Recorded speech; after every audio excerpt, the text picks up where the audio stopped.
Bakit? Kasi mga tupa, madaling maligaw. Mga tupa, helpless and defenseless. Mga tupa, kailangan may mag-lead para kumain sila at uminom.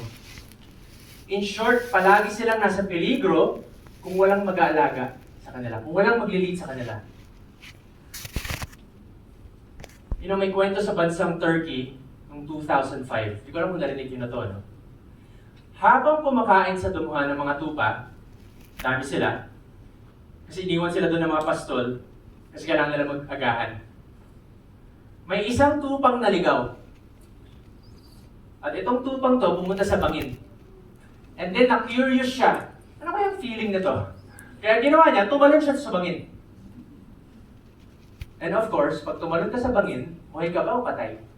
Patay ka. And then ito yung interesting. Nung nakita nung ibang tupa, anong ginawa nila? Sumunod Yung din. galing ng isang muna. Sumunod silang lahat, isa-isa. And alam niyo ilang tupa ang sumunod? 1,500 sheep.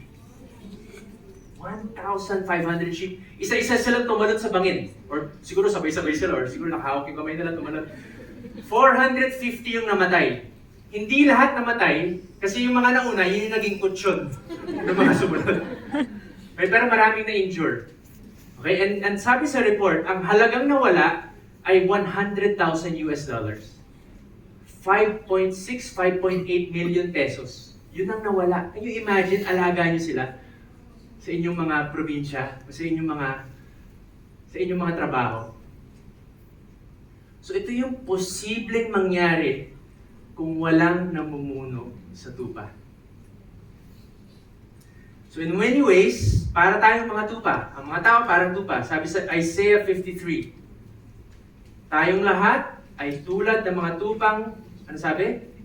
Naliligaw. Nagkanya-kanya tayo ng lakad. Ngunit, tinataw ni Yahweh sa kanya, ni Jesus, ang kaparusahang tayo ang dapat tumanggap. So sabi dito, lahat tayo ay naligaw, nagkanya-kanya dahil sa kasalanan. At ang ating mabuting pastol, ang nagbayad with His blood, kinanta natin yung kanina, para iligtas tayo sa kapahamakan. May eternal condemnation.